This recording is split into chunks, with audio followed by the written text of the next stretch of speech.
Hallelujah. सबको जय मसीह की। आप सब लोग कैसे हैं? मैं आशा करती हूँ कि परमेश्वर के अनुग्रह और दया से आप सब लोग अच्छे होंगे।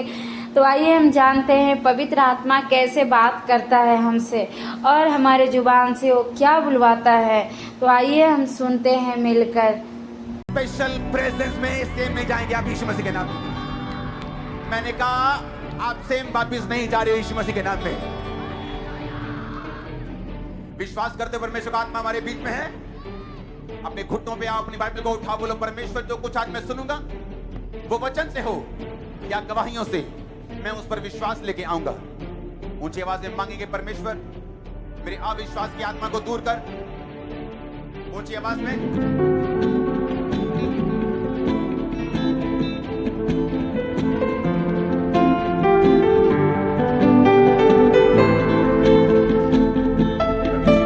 हम मांगते हैं। आमीन होना चाहिए आशीष आपके। Hallelujah hallelujah hallelujah. सुनो मेरी बात, बाइबल में एक आयत लिखी, उसने कहा वो आत्मा जो यीशु मसीह के अंदर बसता था, अगर वो तुम में होगा तो जिस आत्मा ने यीशु मसीह की मुर्दा देह को जीवन दिया, वो तुम्हारी मुर्दा देह को जीवन क्यों नहीं देगा?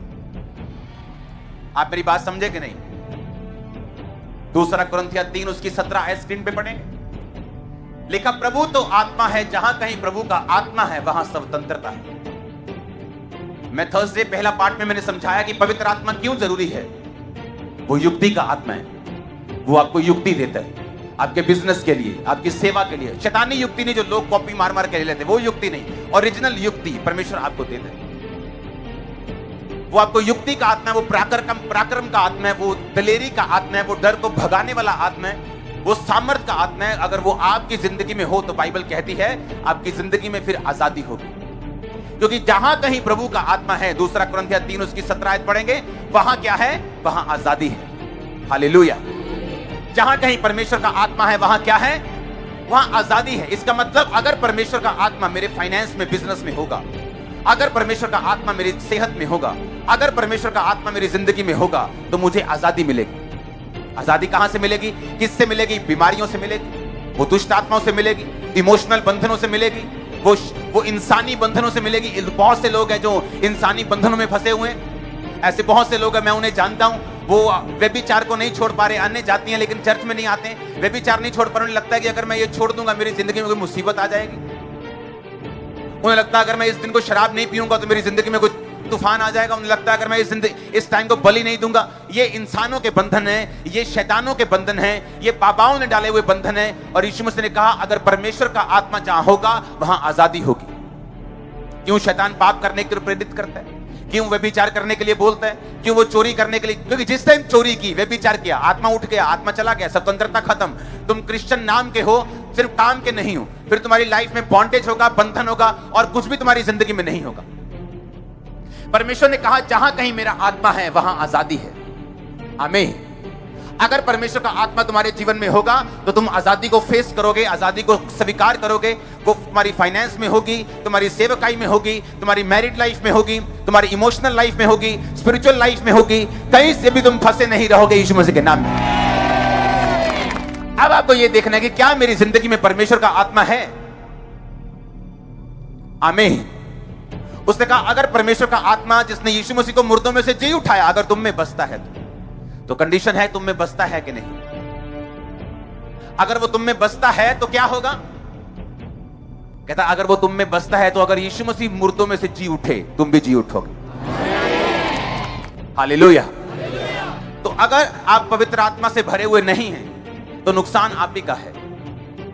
अगर आप पवित्र आत्मा से भरपूर नहीं है तो शैतान आप ही की चीजों को चुराने की कोशिश करता है और कई बार कामयाब भी होता है, क्योंकि वो सामर्थ्य से डरता है, क्योंकि वो फायर से डरता है। उसे मालूम है कि पवित्र आत्मा से भरे हुए जन को हराना पॉसिबल नहीं, इसलिए वो आपको पाप देता है, वो आपको परीक्षाएं देता है, वो आपको लालच देता है, वो आपको डरा के, कई बार धमका के, कई बार आपको पीछे करने की कोशिश करता है। क्योंकि डरपोक लोगों में परमेश्वर का आत्मा नहीं बस सकता।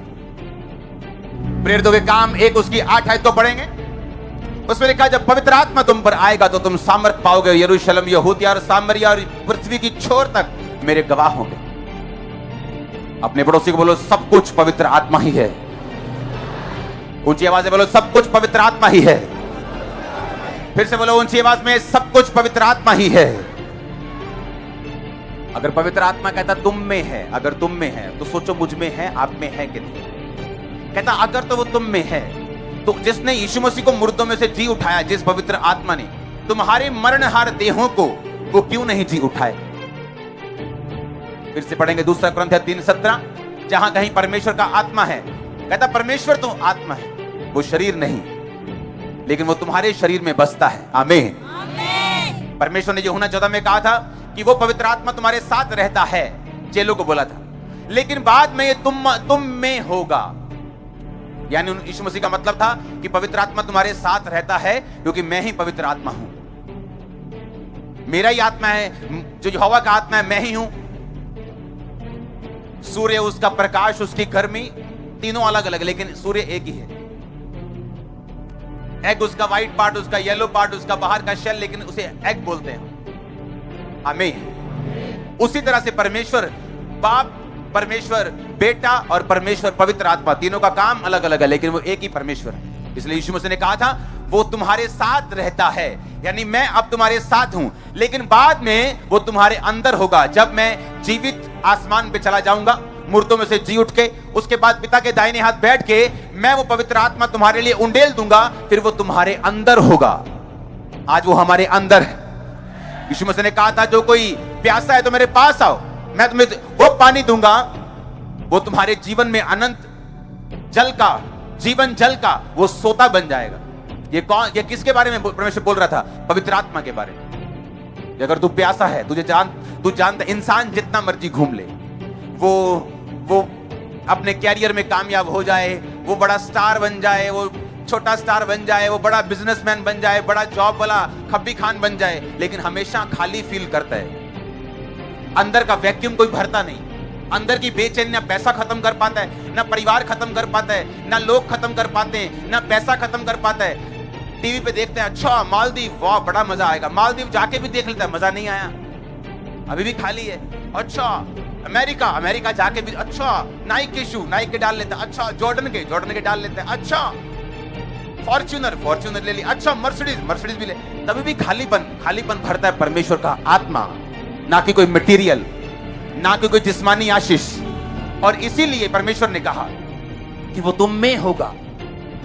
अगर वो तुम में होगा, तुम सेटिस्फाइड लाइफ जियोगे, विक्ट्री लाइफ जियोगे, जयवंत जीवन जियोगे। अगर वो तुम में नहीं होगा तो आजादी नहीं होगी, तुम बंधन फील करोगे, तुम्हें लगेगा जिंदगी एक संघर्ष है, तुम्हें लगेगा तुम जिंदगी में संघर्ष करने के लिए आए हो, जबकि बाइबल ऐसी बात को बयान नहीं करती। ये एक श्रापित वर्ड है जो इंसान खुद बोल के खुद ही अपने वर्ड्स के नीचे फंस जाता है कि जिंदगी एक संघर्ष है। ये इस सदी का सबसे बड़ा झूठ है। क्या आपने अपने बच्चों को संघर्ष करने के लिए पैदा किया? आप चाहते हो कि जब आपका बच्चा पैदा हो उसकी एक टांग ना हो, एक बाजू ना हो और सारी उम्र वो संघर्ष करे? आप चाहते हो? क्या आप प्रभु से अच्छे हो कि वो सबसे अच्छा है? अगर तुम नहीं चाहते तुम्हारा बच्चा संघर्ष ना करे, तो परमेश्वर चाहता है क्या कि तुम संघर्ष करो? लाइफ इज ए स्ट्रगल, ये झूठ है, ये शैतान के शब्द हैं जो बोए गए हैं ताकि आप इन पे बिलीव करें और लाइफ को स्ट्रगल मान के चले। लेकिन पवित्र आत्मा क्या कहता है? बाइबल क्या कहती है? 2 कुरिन्थियों फिर से पढ़ेंगे, जहां कहीं परमेश्वर का आत्मा है वहां तो क्या है? वहां तो आजादी है, वहां संघर्ष तो लिखा ही नहीं है। वो कह रहा है फाइनेंशियल आजादी है, वहां पे फिजिकल आजादी है, मेंटल आजादी है, स्पिरिचुअल आजादी है। जहां कहीं परमेश्वर का आत्मा है वहां तो स्वतंत्रता है, वहां तो आजादी है, वहां तो ब्लेसिंग है, वहां तो छुटकारा है। कहता अगर वो आत्मा तुम में बसता है, तुम्हारे मरणहार देहों को जिला देगा, वो हड्डियों को जिला देगा, ब्लड को जिला देगा। कोई एक पांव की किसी की हड्डी हो, वही उसको 6 महीने जीने नहीं देती। और सबको मालूम है रीढ़ की हड्डी अगर टूट जाए तो उसका हल क्या है, सबको पता है। ऑपरेट करके भी लोग उठते नहीं बेड से। जब क्रैक हो जाती है उसका कोई हल नहीं, वेन्स दब गई, नस दब गई, चल नहीं रहा बंदा 25 साल से। देखा कि नहीं देखा? मैंने हजारों को देखा। जहां कहीं परमेश्वर का आत्मा होगा वहां क्या होगा? आजादी होगी। अगर वो हम में बसेगा तो हमारी मरणहार देहों को परमेश्वर ने क्या कहा? वो जी उठाएगा। रोमियो 15 उसकी 13 आयत को पढ़ेंगे। परमेश्वर जो आशा का दाता है, तुम्हें विश्वास करने में सब प्रकार के आनंद और शांति से परिपूर्ण करे और पवित्र आत्मा की सामर्थ्य से तुम्हारी आशा बढ़ती जाए। इसका मतलब क्या? तुम्हारी होप बढ़ती है। कौन ऐसे बोलता है लाइफ इज ए स्ट्रगल? जिनकी आस खत्म हो चुकी है। जिनको लगता है मेरा पति अब चेंज नहीं होगा, अगर दारू पीता है चेंज नहीं होगा, अगर मार कुटाई करता है चेंज नहीं होगा, अगर बच्चा नशे में चला गया है चेंज नहीं होगा, अगर उसकी परसेप्शन बन गई है कि माता पिता के साथ नहीं रहना, मुझे कूल होना है, कूल बनना है, घर के बाहर रहना है, ये चेंज नहीं होगा। और बाइबल कहती है अगर पवित्र आत्मा तुम में हो, उसकी सामर्थ्य से तुम्हारी आशा बढ़ती जाएगी। आप समझ रहे इस बात को? आशा बढ़ेगी क्या? नहीं, एक दिन ऐसा होगा, एक दिन ऐसा होगा, एक दिन ऐसा होगा, एक दिन ऐसा होगा, एक दिन मेरा फाइनेंस, एक दिन मेरी ये चीज, एक दिन मेरी ये चीज। आप मेरी बात समझ रहे कि नहीं?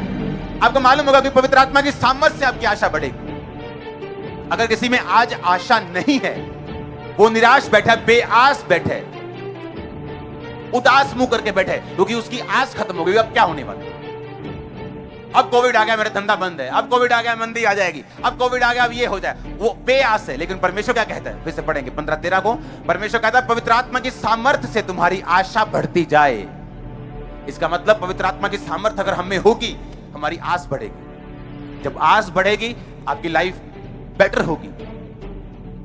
आज प्रॉब्लम क्या है? जब एक आपकी लाइफ में मुश्किल अटैक करती, जब एक दुख अटैक करता है, तो क्या होता है? वो दुख भी है मुश्किल, लेकिन जब बेआस बंदा हो जाता है, वो उसको ज्यादा निराश करता है, वो उसको मृत्यु के समान है, वो मौत के समान है, वो धरती के ऊपर जीवित बंदा। क्या आप चाहते हैं कि हमारे बच्चे संघर्ष करें? जब आप नहीं चाहते कि हमारा बच्चा संघर्ष करे, तो हमारा परमेश्वर कैसे चाहता है कि मेरे बच्चे संघर्ष करें?